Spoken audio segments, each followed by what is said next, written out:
ئەو گۆرانیە بە داواکاری کاکە محەممەدی جەمال خەیلانی بەسەر لیستی 183 پارتی دیموکراتی کوردستان کاندیدی ژمارە 79 شێخ زاید خەیلانی بە هیوای سەرکەوتن بۆ پیاوە بەڕێزە سڵاو لە مێژوو پڕ خەباتی و بە هیوای سەرکەوتن ئینشەڵڵا.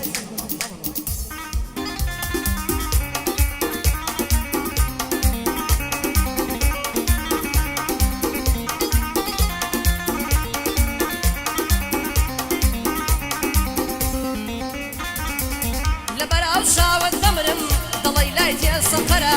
لەبەر سەر سنگەت دەمرم وەکو کوشتنی سۆپەرە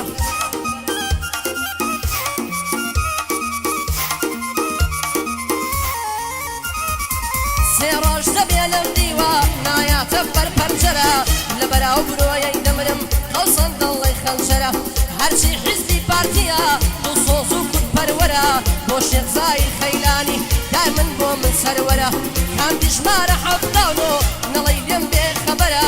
لە غیرەت جوازایی وەک حەزرەتی عومەرە لە ڕۆژی تەنگانەدا بڕۆ هانای بۆ بەرە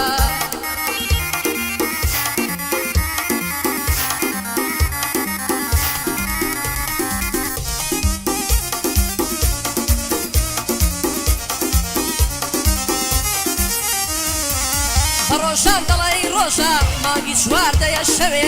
لە عمری منداڵیەوە ئەو ساو جوانم خۆشەوێ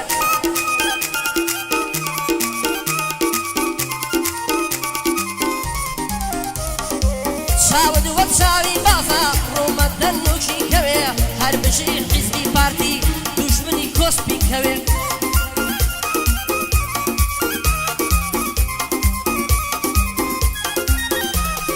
بۆ شێخ زاید خەیلانی سڵاوی لێ بێ لەوێ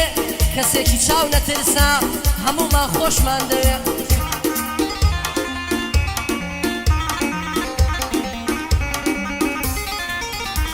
ئەی کەسێکی چاو نەترسا هەموومان خۆشمان دەوێ کاندی ژمارە 79 ئیشەڵڵا سەر دەکەوێ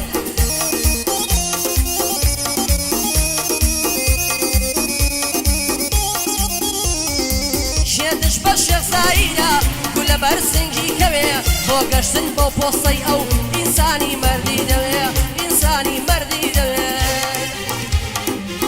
قوربانە بوو ئەمە گیان لێو بە زیارێت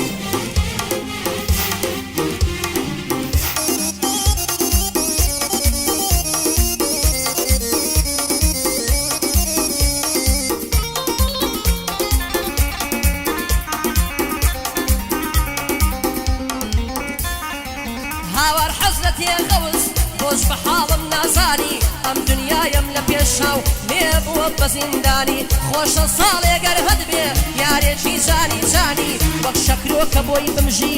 لێوی تەنکی قەیتانی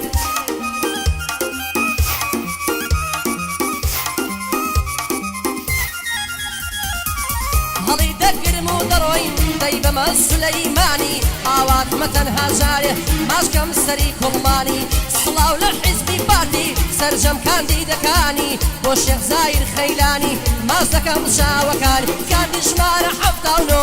هەموو دنیا دەیزانی هەی شێخ زاید گەلێ بەرزە هەر مەرد بووە لە ژیانی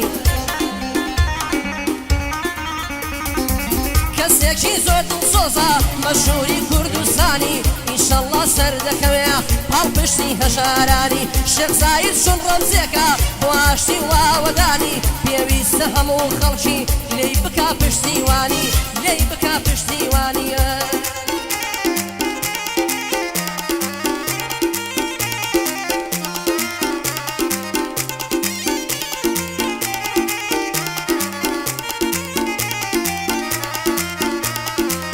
سڵاو لە شێخ زاید بێ سەرکەوتوو بێ لەم ژینە ئینسانێکی ڕاستگۆیە گشت خەڵکی پێی تەمینە